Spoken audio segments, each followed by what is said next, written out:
Selamat malam Bapak Ibu Saudara yang terkasih di dalam Kristus Yesus. Kembali pada malam hari ini sebelum kita masuk dalam pembaringan, sebelum kita beristirahat, seperti biasanya kita akan mendengarkan renungan Naikau GPIB. Namun sebelum kita membaca, mendengarkan, dan merenungkan firman-Nya, mari kita bersatu dalam doa, kita memohon bimbingan Roh Kudus. Kita berdoa. Ya Allah Bapa yang Maha Besar, ya Kristus Maha Pengasih, sebelum kami beristirahat di malam hari ini, kami rindu untuk kembali mendengarkan perintah titah kehendak-Mu. Melalui firman yang akan kami baca, dengar, dan renungkan. Dan kami mohon biarlah kuasa Roh Kudus-Mu menguasai hati pikiran kami, agar kami dimampukan bukan hanya mengerti dan memahami, namun kami bisa menghayati akan makna firman ini dan menjadikannya pedoman dalam setiap karya hidup kami hari lepas hari. Berfirmanlah Tuhan, karena kami umat-Mu telah siap untuk mendengarkan. Di dalam Kristus Yesus, doa ini kami peralaskan.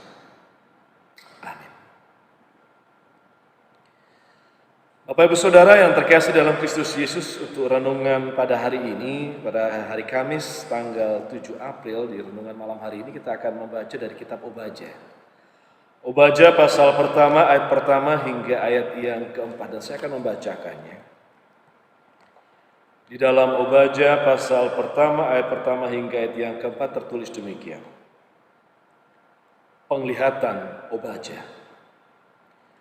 Beginilah firman Tuhan Allah tentang Edom.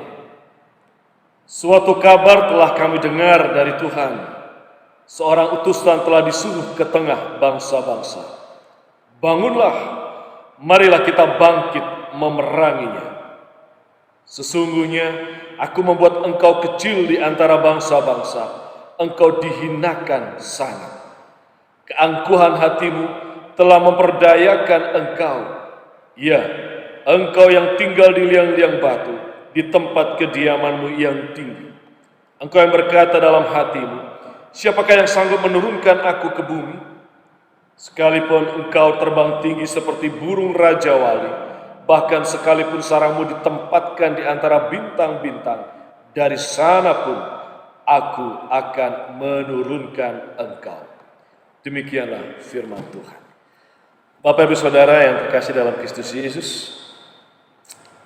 sebelum kita merenungkan Obadja lebih dalam, saya mau sedikit menggambarkan tentang bapak-bapak gereja pada abad ke-6 yang membuat satu pemahaman konsep tentang 7 deadly sins, atau 7 dosa pokok atau 7 dosa utama. Apa saja sih 7 dosa pokok itu? Dimulai dengan kesombongan, Bapak Saudara. Kemudian ada ketamakan, iri hati, kemarahan, hawa nafsu, kerakusan, dan kemalasan. Dan mengapa kesombongan ditempatkan sebagai dosa yang pertama atau yang awal? Karena kesombongan, kecongkakan, keangkuhan, ketinggian hati merupakan awal dari segala dosa. Thomas Aquinas berkata bahwa dosa itu secara alami itu timbul atau muncul dari kesombongan. Dosa secara natural itu lahir dari kesombongan. Sehingga bisa dikatakan kesombongan itu merupakan dosa dari dosa-dosa. Bukankah karena kesombongan Lucifer kemudian menentang Allah? Dan bukankah juga karena kesombongan manusia jatuh dalam dosa? Karena kalau kita baca di dalam kitab Kejadian pasal 3 ayat yang kelima, bukankah di situ iblis yang bermanifestasi dalam bentuk ular mencobai manusia dan berkata kepada manusia, kalau engkau makan buah ini, engkau akan jadi sama seperti Allah. Itu awal karena sombong, ingin jadi sama seperti Allah. Nah, Bapak Ibu Saudara yang terkasih dalam Kristus Yesus, Allah juga sangat membenci kesombongan. Kalau saya kutip di dalam kitab Amsal pasal 16 ayat yang kelima ada tertulis, setiap orang yang tinggi hati adalah kekejian bagi Tuhan. Sungguh ia tidak akan luput dari hukuman. Nah, ketinggian hati, kecongkakan, kesombongan, itu kekejian bagi Tuhan. Dan Tuhan akan hukum. Orang itu gak akan luput dari hukuman Tuhan. Bahkan kalau kita baca lebih jauh di dalam Amsal pasal 6, ayat 16 hingga ayat yang ke-19 ada tertulis. 6 perkara ini yang dibenci Tuhan, bahkan 7 perkara yang menjadi kekejian bagi hatinya. Dan di situ di ayat 17 dimulai dengan mata sombong. Mata sombong, lidah dusta, tangannya menumpahkan darah orang yang tidak bersalah, hati yang membuat rencana-rencana jahat, kaki yang segera lari menuju kejahatan. Seorang saksi dusta yang menyembur-nyemburkan kebohongan dan yang menimbulkan pertengkaran saudara. Tapi awalnya apa? Dimulai dengan mata sombong. Dan sombong merupakan dosa dari dosa-dosa. Kesombongan adalah awal dari dosa-dosa yang lain. Nah, Bapak Ibu Saudara yang terkasih dalam Kristus Yesus, bacaan kita pada saat ini Obadya menggambarkan tentang Edom. Ya, bangsa Edom itu jatuh di dalam dosa kesombongan. Mereka sangat-sangat membanggakan diri. Ketika Israel, Yehuda dihancurkan, dilululantakkan oleh Babel dan mereka mengalami pembuangan, kesempatan itu dipergunakan oleh bangsa Edom untuk mereka mengambil sebagian wilayah bangsa Israel. Dan mereka menunjukkan sikap yang arogan. Kenapa? Mereka merasa kuat. Merasa menganggap bangsa yang terbaik. Bahkan mereka habisi sisa-sisa Israel yang masih tersisa. Edom merasa dirinya kuat, merasa berkuasa. Dan keangkuhan, kesombongan Edom ini yang berbuah dosa dan melahirkan murka Allah. Itu sebabnya dalam bacaan kita pada saat ini digambarkan Obadya menyampaikan pesan kepada bangsa Edom. Kalian akan menerima hukuman dari Allah, akan menerima murka Allah. Di ayat yang ketiga tertulis, keangkuhan hatimu telah memperdayakan engkau. Ya, engkau yang tinggal di liang-liang batu di tempat kediamanmu yang tinggi. Engkau yang berkata dalam hatimu, siapakah yang sanggup menurunkan aku ke bumi? Sekalipun kau terbang tinggi seperti burung Raja Wali, bahkan sekalipun sarangmu ditempatkan di antara bintang-bintang, dari sana pun Tuhan akan menurunkan mereka. Demikian firman Tuhan. Nah, Bapak Ibu Saudara yang terkasih dalam Kristus Yesus, jangan sampai kita jatuh di dalam dosa kesombongan. Mungkin pada saat ini roda perputaran kehidupan, roda kehidupan membawa perputaran kehidupan ini membuat kita dalam posisi di atas. Jangan lupa, semua itu anugerah dari Tuhan. Jangan kita kemudian menjadi tinggi hati, congkak, angkuh, sombong. Itu berkat, anugerah dari Tuhan. Dan kita mari belajar dari keteladanan Kristus Yesus di dalam kerendahan hati yang luar biasa.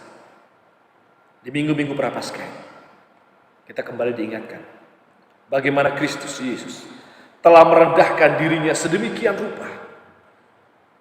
Dia perlihatkan keteladanan yang sedemikian rupa. Berapa degradasi dia turun, tinggalkan keilahian menjadi manusia dengan gaya hidup yang sederhana, bukan sebagai seorang raja, lahir di tempat yang hina,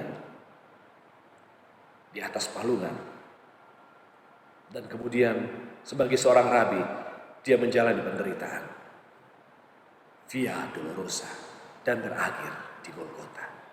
Tapi semua itu untuk keselamatan kita manusia. Mari kita belajar dari kerendahan hati yang telah diteladankan oleh Kristus Yesus.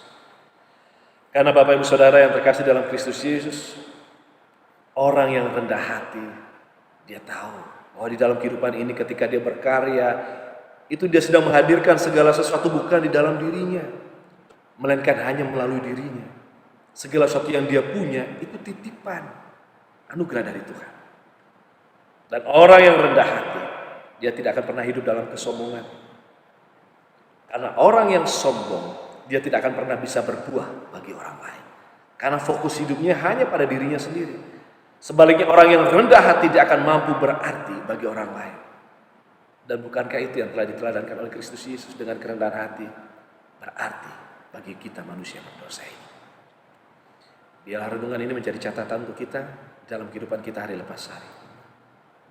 Kita akan mengamini firman ini, saudara. Kita masuk di dalam doa. Kita bersatu dalam doa. Kembali kami datang dengan rasa syukur Bapa untuk firman yang boleh kami baca dan renungkan, yang ingatkan kami, untuk kami belajar dari kisah bangsa Edom yang Tuhan murkai karena kesombongan, keangkuhan, kecongkakan mereka.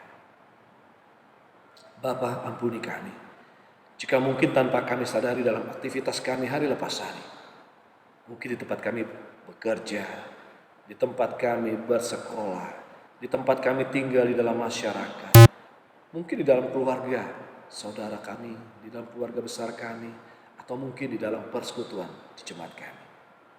Kami jatuh di dalam kesombongan, keangkuhan, kecongkakan, ketinggian hati. Ampuni kami Tuhan, dan mampukan Roh Kudus-Mu perbarui hati kami, agar kami dalam hidup ini hari lepas hari berusaha menempatkan diri sejalan dengan apa yang dikehendaki oleh Allah Bapa, meneladani Kristus Yesus di dalam kerendahan hatinya, yang bahkan di dalam kerendahan hati itu dia jalani sedemikian rupa sehingga dia jalani via dolorosa dan berakhir di Golgota. Berbesar hati bahkan ketika caci maki, hinaan, fitnahan datang menghampiri. Beri kami kebesaran hati untuk itu Tuhan. Kami serahkan umat-Mu, seluruh keluarga besar dari jemaat Gereja Protestan Indonesia bagian Barat, bahkan mungkin simpatisan yang ada, agar dimanapun kami berada, kami menjalani hidup dengan kerendahan hati untuk kami bisa berbuah dan berarti bagi orang lain. Kami akan istirahat malam hari ini Bapak.